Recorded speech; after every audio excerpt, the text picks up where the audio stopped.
The morning of December 23rd, 1944 broke cold and clear over Bastogne, Belgium. For the first time in a week, pale winter sunlight pierced through the clouds that had blanketed the Ardennes forest in grey. Along the German artillery positions ringing the besieged town, Hauptmann Schmitz lowered his field glasses and blinked against the sudden brightness. He had spent 3 days in the same foxhole, his uniform stiff with frozen mud, his hands cramped around the rangefinder. Behind him, the barrels of 4 105mm howitzers pointed toward the American lines like accusing fingers. The siege had been going well. By every measure that mattered, the Americans should have surrendered by now. They were surrounded, outnumbered 5-1, cut off from supply, and facing the full weight of 3 German divisions. The ultimatum delivered the day before had been clear, courteous even: surrender with honor or face annihilation. General Heinrich von Lüttwitz had been certain the Americans would see reason. After all, what rational commander would condemn his men to death for a crossroads town that meant nothing? But the Americans had replied with a single word: nuts. Schmitz had heard the story repeated through the ranks with a mixture of confusion and grudging respect. What kind of soldiers answered a formal military ultimatum with slang? What kind of commander joked in the face of certain destruction? The German officers had discussed it over weak coffee and stale bread. Some thought it was bravado, a bluff to buy time.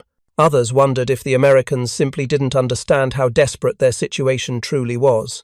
Then the sky opened, and all doubt vanished. At 1100 hours, a distant hum rose from the south.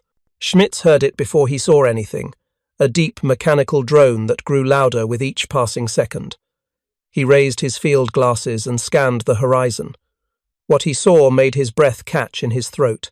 Aircraft, dozens of them, then hundreds. A vast aerial armada stretching across the sky in tight formation, flying low and steady directly toward Bastogne. If you're enjoying this deep dive into the story, hit the subscribe button and let us know in the comments from where in the world you are watching from today. The C-47 Skytrains came in waves, their twin engines roaring across the frozen landscape. Schmitz counted them instinctively, his artillery training taking over: 20, 40, 60, 100. He stopped counting when he reached 200. The formation seemed endless, each aircraft painted in drab olive and marked with the white star of the United States Army Air Forces.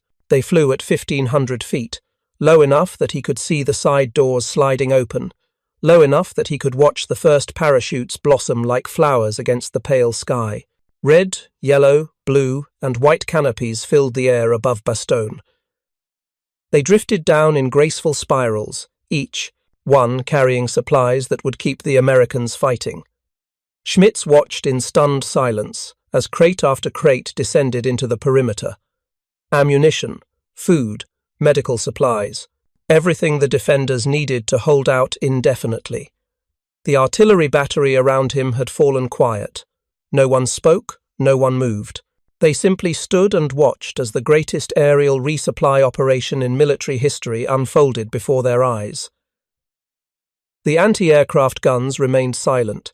Von Lüttwitz had ordered them to hold fire, knowing that shooting down transports carrying supplies would accomplish nothing. The damage was already done. The message was already sent.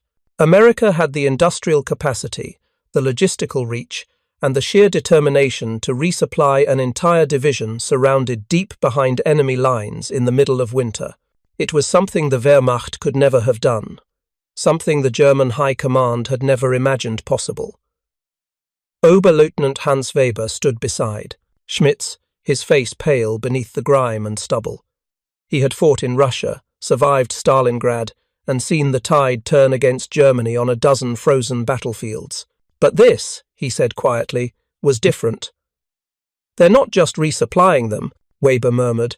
"They're telling us they'll never stop, that no matter what we do, they'll keep coming." Schmitz lowered his field glasses and looked at his fellow officer. Weber's eyes held something Schmitz hadn't seen there before. Not fear exactly, but recognition. The recognition that this war was already over, that Germany had lost not just a battle but the capacity to win. The drop lasted nearly 2 hours. Wave after wave of C-47s flew over Bastogne, their cargo doors open, their crews visible in the dim interior light. Some aircraft took flak damage from scattered German positions that ignored orders, trailing smoke as they limped back toward Allied lines. But most flew untouched, completing their mission with mechanical precision. By the time the last transport disappeared over the southern horizon, 241 aircraft had dropped more than 200 tons of supplies directly into the American perimeter. From his position, Schmitz could see smoke rising from Bastogne, evidence of the shelling that had continued throughout the morning. But he could also see movement. American soldiers emerging from foxholes and cellars to gather the parachuted crates. They moved with purpose, with organization, with the confidence of men who knew they would not be abandoned. The siege hadn't been broken. The roads were still cut. The Germans still surrounded the town on all sides. But everything had changed. That night, Schmitz sat in the command bunker as von Lüttwitz reviewed reconnaissance reports. The general's face was drawn, his movements mechanical. The reports confirmed what everyone already knew. The Americans had received enough supplies to hold out for weeks. More importantly, they had received proof that they weren't alone, that the full might of the Allied war machine stood behind them. Von Lüttwitz had gambled that isolation would break their spirit. Instead, the Americans had answered with an aerial demonstration of industrial superiority that left no room for doubt. "They knew we were watching," von Lüttwitz said quietly, more to himself than to his staff. "They wanted us to see." And see they had. Every German soldier ringing Bastogne had watched those C-47s fly over. Every artillery crew, every tank commander, every infantryman huddled in a frozen hole had seen the sky fill with American aircraft. They had seen 241 twin-engine transports flying in perfect formation, unescorted, unconcerned, as if the German army surrounding the town simply didn't matter. It was a message delivered in aluminum and canvas, in parachute silk and cargo crates. A message that said America would not negotiate, would not surrender, and would not abandon its soldiers, no, matter the cost. The psychological impact rippled through the German lines like a shockwave.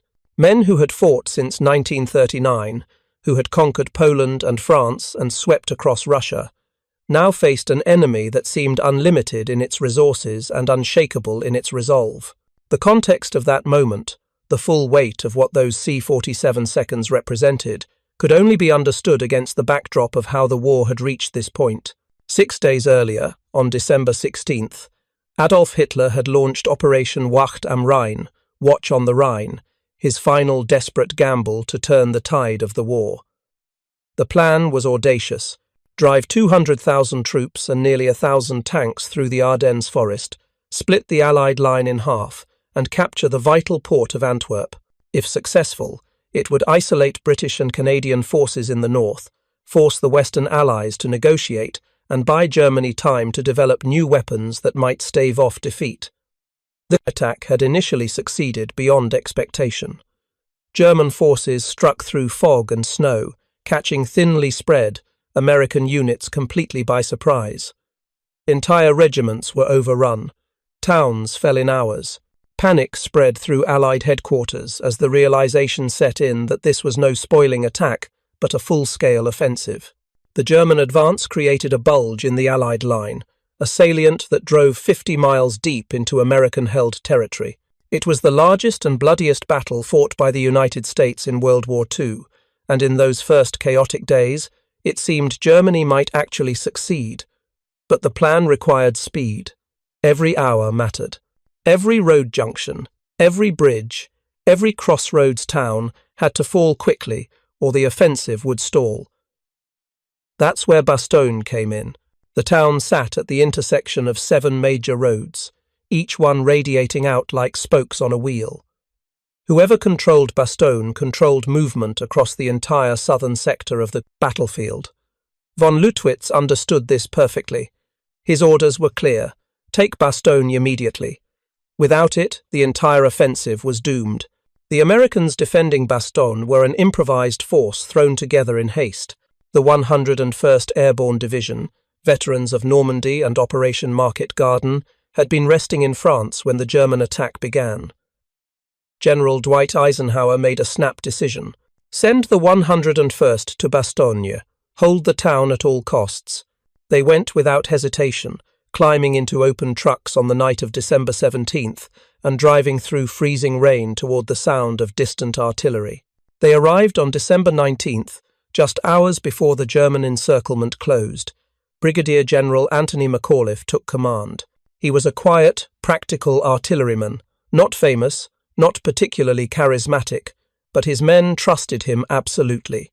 McAuliffe organized the defense with methodical precision, positioning units in a rough circle around the town, paratroopers to the north, tank destroyers to the east, glider infantry to the south. He filled the gaps with engineers, clerks, cooks, anyone who could hold a rifle. By December 20th, the Germans had completely surrounded Bastogne, 5 divisions against 12,000 Americans. The siege had begun. For the German commanders, it seemed like a straightforward calculation. The Americans were isolated, outnumbered, and running low on everything. Logic dictated they would surrender when offered honorable terms. Von Lüttwitz composed his ultimatum carefully, following military tradition dating back centuries. He offered to treat the defenders with respect, to care for the wounded, to allow the Americans to surrender with dignity. It was, by the standards of European warfare, a reasonable offer from a superior force to a trapped enemy. But von Lüttwitz had fundamentally misunderstood the nature of his opponent. The 101st Airborne wasn't a conventional infantry division. They were volunteers, every single one of them. Men who had leapt from aircraft into darkness over Normandy, who had fought in hedgerows and held bridges in Holland against impossible odds. They lived by a creed burned into their identity. I will never surrender of my own free will. If in command, I will never surrender the members of my command while they still have the means to resist. To the Germans, being surrounded meant the battle was effectively over. Time to negotiate terms and preserve lives for another day. To the paratroopers, being surrounded was Tuesday. It was literally what they trained for. Jump behind enemy lines, accomplish the mission, hold until relief arrives. The concept of surrender simply didn't exist in their vocabulary. This fundamental difference in military culture, this unbridgeable gap in how the two armies understood duty and honor, was what made McAuliffe's response so perfect. Nuts wasn't just defiance, it was incomprehension. The very premise of the German ultimatum made no sense to men who had already accepted death as the probable outcome of their mission. When Schmitz watched those C-47 seconds fly over Bastogne on December 23rd, he was witnessing the material manifestation of that cultural divide. The Germans saw an isolated garrison that should surrender. The Americans saw soldiers doing their job, soldiers who deserved support, soldiers who would be supported no matter what it cost. The airlift wasn't just logistics. It was a statement of values, a demonstration of what America considered non-negotiable. The operation itself was a masterpiece of improvisation under pressure. For 6 days, thick clouds and fog had grounded all Allied aircraft. The weather over the Ardennes had been brutal, with visibility dropping to near zero and snow falling continuously. But on the morning of December 23rd, a high-pressure system moved in from the west. The clouds broke, the fog lifted, and within hours, every available transport aircraft in the European theatre was airborne and heading for Bastogne. The C-47 Skytrain, known affectionately as the Goonie Bird, was the workhorse of Allied airborne operations. It was a twin-engine transport aircraft, sturdy and reliable, capable of carrying 6,000 pounds of cargo or 18 fully equipped paratroopers. On December 23rd, every C-47 that could fly was loaded with supplies and sent to Bastogne. They came from bases across France and England, from the IX Troop Carrier Command, from units that had dropped paratroopers on D-Day and at Market Garden. The pathfinders inside Bastogne had marked drop zones using coloured panels and smoke grenades. The pilots flew in tight formation, navigating by dead reckoning and visual landmarks. They had to fly low to ensure the supplies landed inside the American perimeter, which meant flying through German anti-aircraft fire. They had to drop precisely, because every crate that fell outside the lines would be captured by the enemy. And they had to do all of this while maintaining formation, while keeping their aircraft steady in the turbulent winter air, while knowing that the entire garrison depended on their success. Lieutenant Colonel Joel Crouch led the first wave. He was a veteran transport pilot who had flown missions over Sicily and Normandy. As his aircraft approached Bastogne, he could see the town below, smoke rising from artillery impacts, the landscape scarred with trenches and foxholes. He gave the order to drop, and his crew kicked out bundles of ammunition, medical supplies, and rations. The parachutes deployed automatically, their coloured canopies standing out against the white snow. From the ground, the men of the 101st watched with something approaching religious fervour. They had been on half rations for days. Ammunition was so low that some units had orders to fire only when they could guarantee a hit. Medical supplies were completely exhausted. Wounded men lay in freezing cellars without morphine, without bandages, sometimes without even blankets. And now the sky was raining salvation. Soldiers ran through artillery fire to reach the drop zones, grabbing crates and dragging them back to cover. Every bundle was precious. Every parachute represented another day they could hold out. The Germans watching from their positions felt something entirely different. They felt the weight of industrial disparity crashing down on them like a physical force. Germany, in December 1944, was a nation gasping for breath. Allied bombing had devastated its cities and factories. Fuel shortages, grounded aircraft and immobilized tanks. The Wehrmacht was scraping the bottom of its manpower reserves, filling divisions with teenagers and old men. Every shell, every bullet, every gallon of gasoline was precious and irreplaceable. And here came America, flying 241 transport aircraft in broad daylight, dropping hundreds of tons of supplies into an isolated perimeter, doing it without apparent strain or concern, doing it because that's what you did for your soldiers. The contrast was so stark, so overwhelming, that it rendered all tactical considerations meaningless.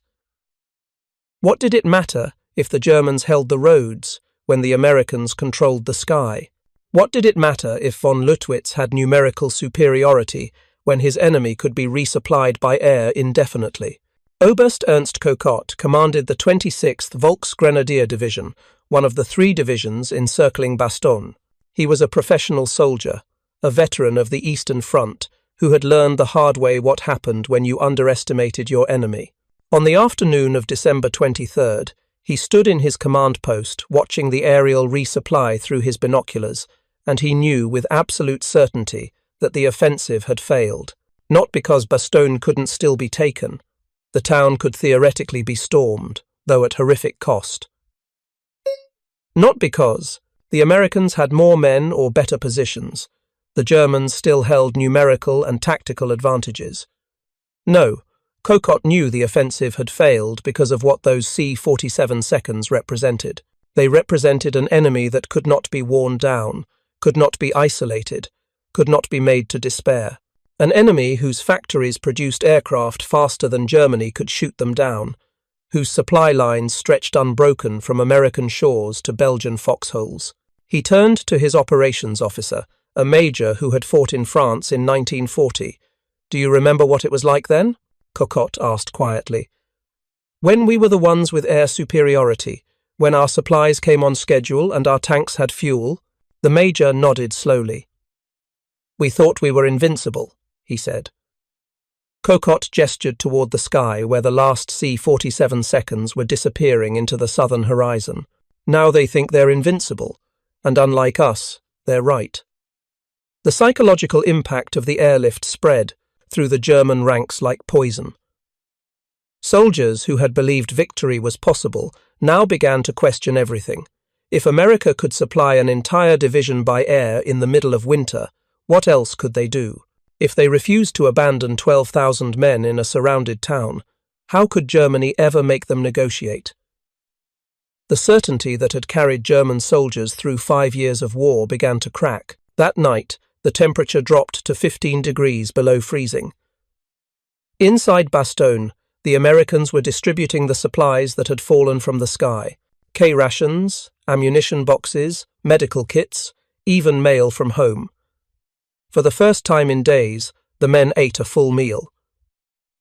They cleaned their weapons with fresh oil. They bandaged their wounded with real gauze instead of torn parachute silk. And most importantly, they knew they weren't alone. Private Leo Palmer of the 101st later described that moment in his memoirs. "We'd been cold and hungry and scared, sure, but we never doubted we'd hold." When those planes came over, it wasn't relief we felt. It was vindication. We'd known the whole time that America wouldn't leave us. Seeing those parachutes just proved we were right.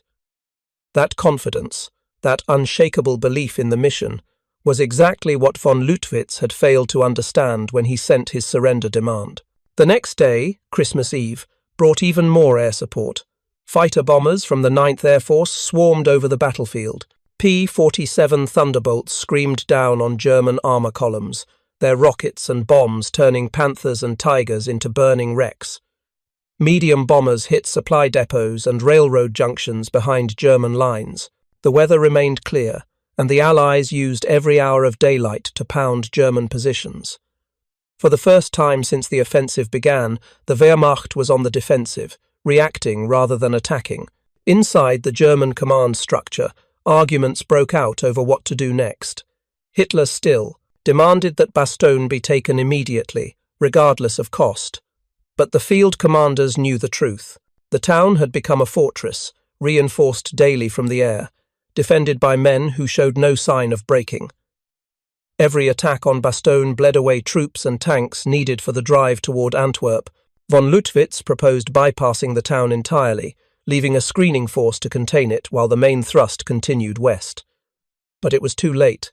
The entire offensive had lost momentum. The early surprise was gone. Allied reinforcements were pouring into the Ardennes from every direction, and most critically, the weather had cleared, giving the Allies complete air superiority. German columns that had moved freely in fog and snow now had to hide during daylight, crawling into forests and under camouflage netting to avoid fighter bombers. The initiative had passed to the Americans. General George S. Patton's Third Army was fighting its way north through the snow. Patton had performed what many considered impossible, pivoting his entire army 90 degrees and attacking into the southern flank of the German offensive. His lead element, the 4th Armoured Division, was clawing through German defences with methodical fury. Every town, every hill, every crossroads became a battle, but they kept coming, kept pushing north toward Bastogne. If you find this story engaging, please take a moment to subscribe and enable notifications. It helps us continue producing in-depth content like this. Inside Bastogne, McAuliffe issued a Christmas message to his troops. It was simple and direct, acknowledging the hardship they'd endured while reminding them of what they'd accomplished. What's merry about all this, you ask? We're fighting, it's cold, we aren't home. All true. But what has the proud Wehrmacht accomplished against you? The Germans have given us their best, and we have held. We are giving our country a worthy Christmas present. The paratroopers read his words, by candlelight in frozen cellars, and smiled. They believed him. On December 26th, the siege finally broke. Lieutenant Charles Boggess, commanding a platoon of Sherman tanks from the 4th Armoured Division, crashed through German lines south of Bastogne. His lead tank, Cobra King, rumbled into the American perimeter and made contact with elements of the 326th Airborne Engineer Battalion. The men shook hands, tired soldiers meeting tired soldiers. Someone joked, "You're late." The tankers laughed, but the paratroopers meant it. To them, they hadn't been rescued. They'd held their mission until support arrived, exactly as planned. For the Germans watching from their positions, the arrival of Patton's tanks was the final confirmation of what they'd already known since the 23rd. The Battle of the Bulge was over. Not officially, not yet. Fighting would continue for weeks as the Allies pushed the German salient back. But the strategic outcome was decided. Hitler's gamble had failed. Germany had thrown everything into this offensive, its last reserves of men and material, and it hadn't been enough. Hauptmann Schmitz survived the battle. He retreated with his artillery battery as the German lines collapsed, fighting desperate rearguard actions through January. In his diary, found years after the war, he wrote about watching those C-47 seconds on December 23rd. That was when I knew we had lost. Not just the battle for Bastogne, but the entire war. We were fighting an enemy that had so much they could throw it away from the sky. We were starving for shells and fuel, and they were dropping supplies like rain. How do you fight that? How do you defeat a nation that won't let its soldiers go hungry? The numbers told the story. During the aerial resupply operations between December 23rd and December 27th, the Allies flew 962 successful missions over Bastogne. They dropped 962 tons of supplies, with nearly 80% landing inside American lines.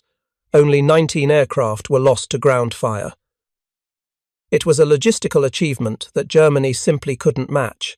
The Luftwaffe, once the terror of European skies, was grounded by fuel shortages and pilot losses. German industry, pounded daily by Allied bombers, couldn't produce enough aircraft to replace losses, let alone mount a comparable operation. But more than the numbers, more than the material statistics, what broke German morale was the realization of what those numbers meant. America wasn't just richer or more industrialized. America was fighting a completely different kind of war. A war where soldiers weren't expendable, where surrounded units deserved rescue, where the lives of 12,000 paratroopers mattered enough to risk dozens of aircraft and hundreds of airmen. It was a philosophy of war that valued human life in ways the Wehrmacht had never understood. The German military tradition emphasized duty and sacrifice. Soldiers fought until ordered to retreat or surrender. Units that became encircled were expected to tie down enemy forces as long as possible before being overwhelmed. The Sixth Army at Stalingrad had been abandoned by Hitler, left to freeze and starve as a symbol of German will.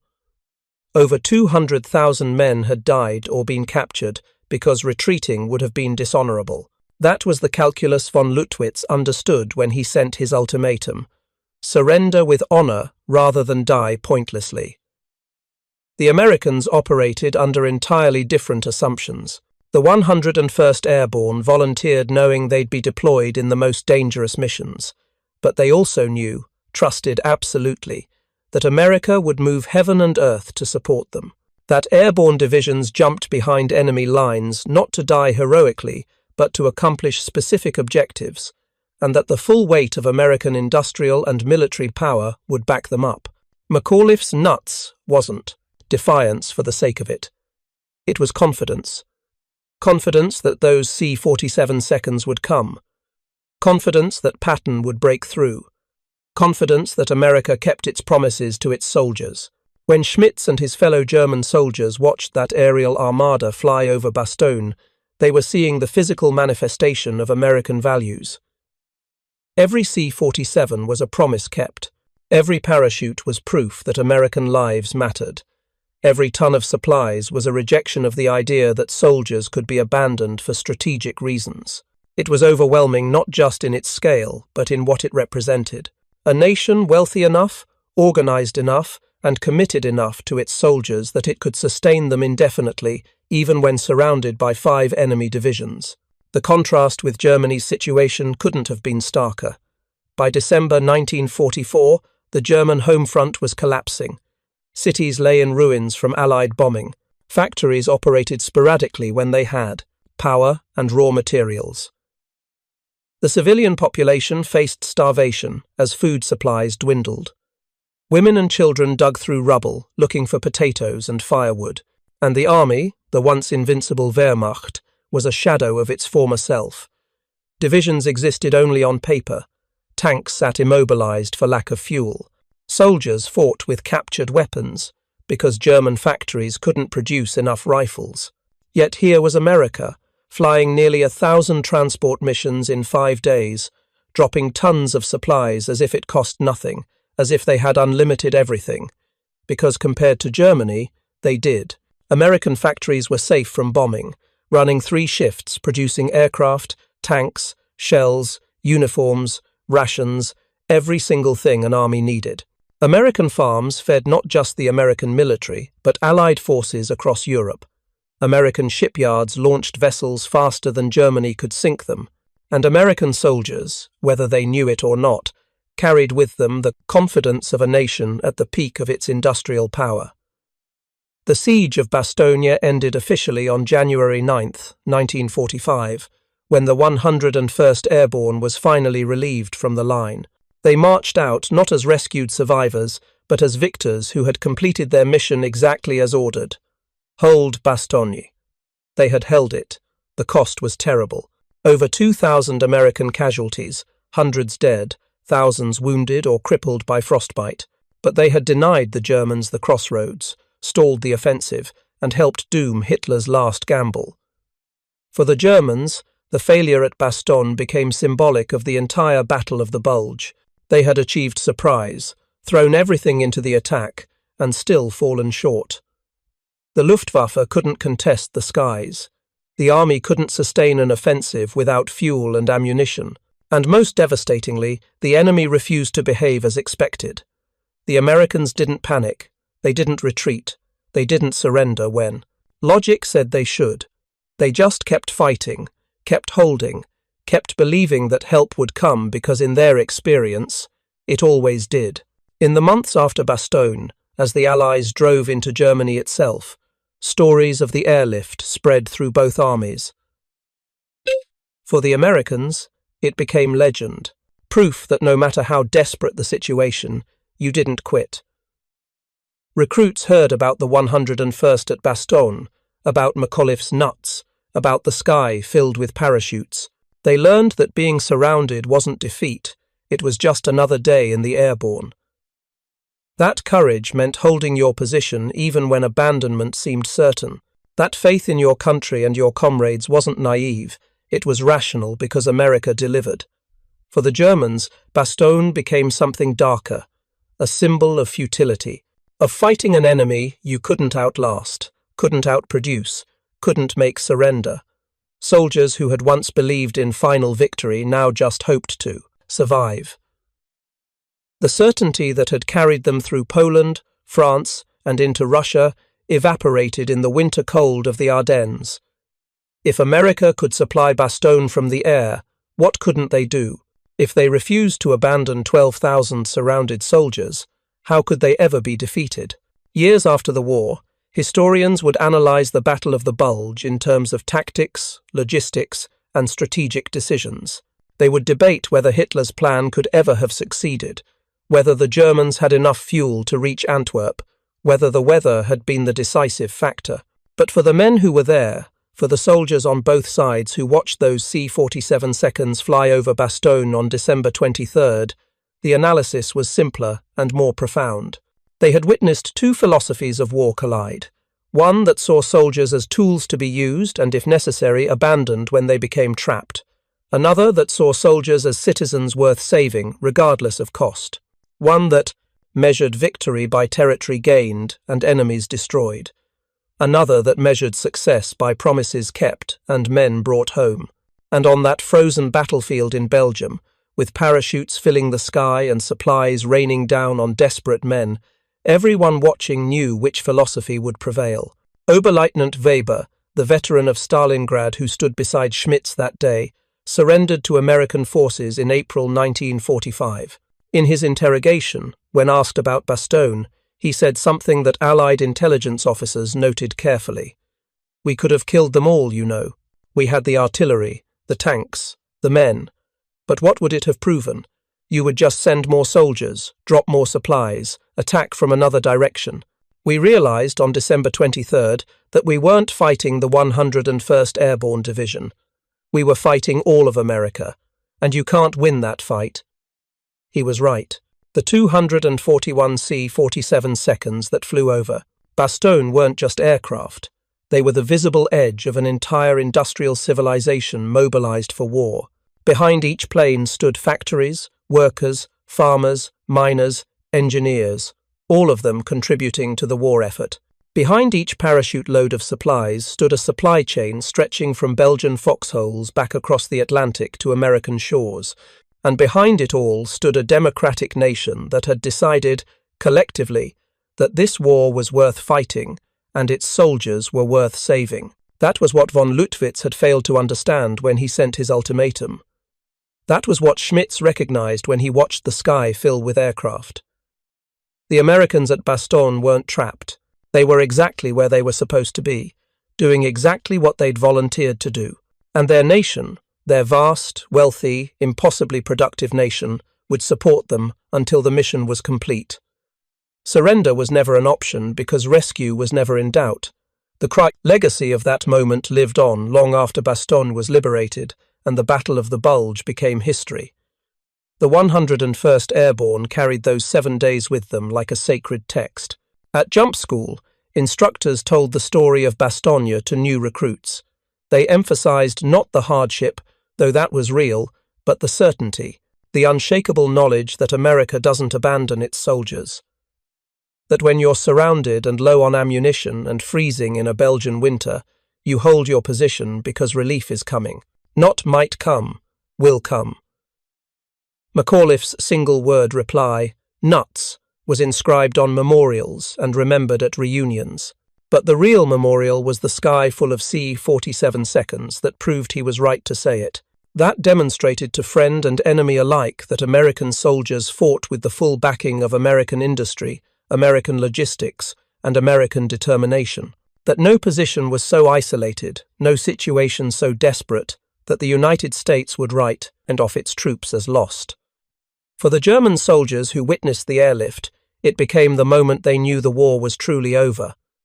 Not the moment Germany surrendered, that was still months away, but the moment when continued resistance became pointless, when the gap between German capabilities and Allied resources became too obvious to ignore.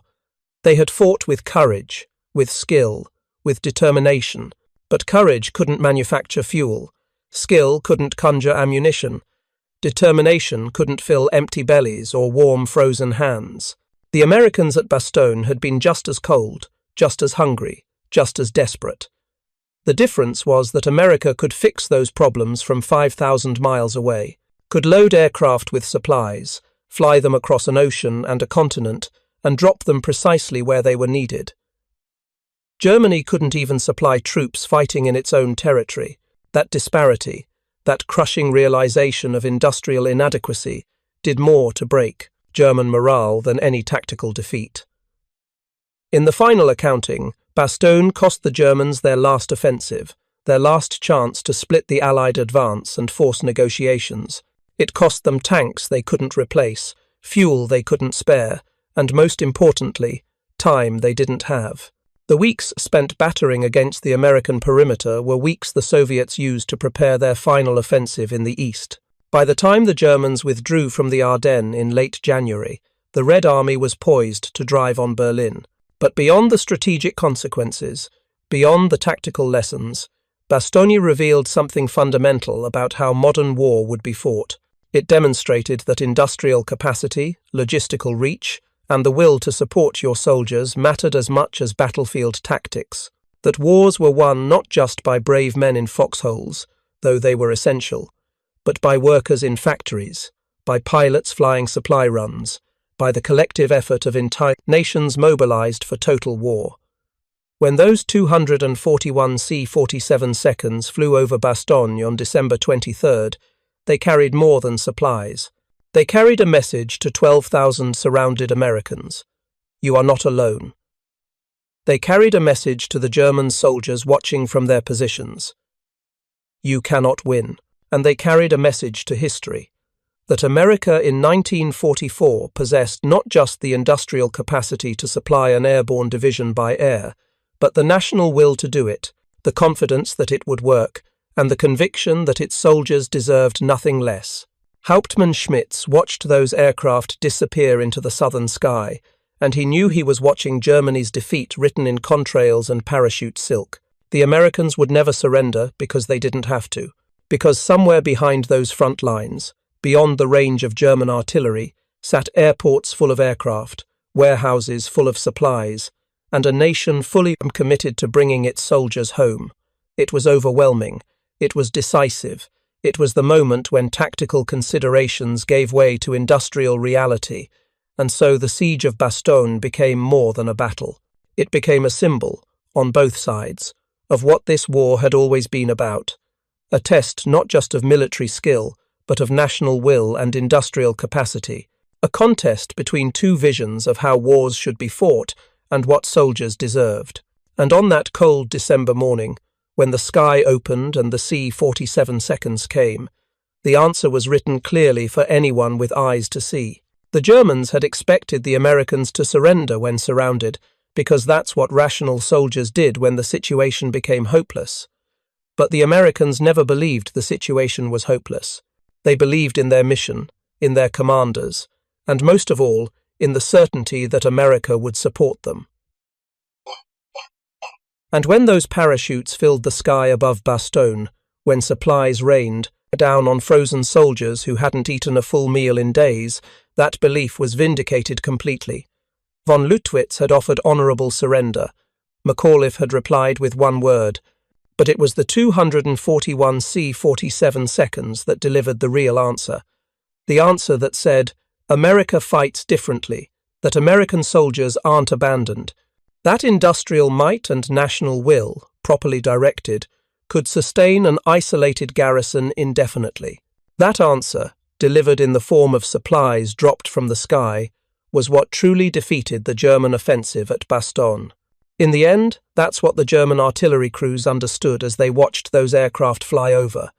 They weren't just watching a resupply mission, they were watching their defeat made visible, watching proof that Germany had lost not just this battle, but the capacity to win the war. Because the nation that could mount such an operation, that could spare dozens of aircraft and hundreds of tons of supplies for one surrounded division, was a nation that couldn't be beaten by force of arms alone. The Americans at Bastogne held their position. Patton's armour broke through. The siege ended. And the legend was born. But the real story, the one that mattered most to the men who fought there, was simpler. It was about promises, kept, about soldiers who trusted their country and a country that proved worthy of that trust. About 241 aircraft flying into hostile territory because American paratroopers needed supplies, and America, with all its vast industrial might, would deliver them. That was the lesson of Bastogne. Not just that the 101st Airborne could hold surrounded, though they proved that conclusively, but that America would support them while they did, that the nation behind the soldiers matched their courage with resources, their determination with logistics, their sacrifice with unwavering commitment. And that combination, soldiers who wouldn't quit, backed by a nation that wouldn't abandon them, was what won the war. Thank you for watching. For more detailed historical breakdowns, check out the other videos on your screen now, and don't forget to subscribe.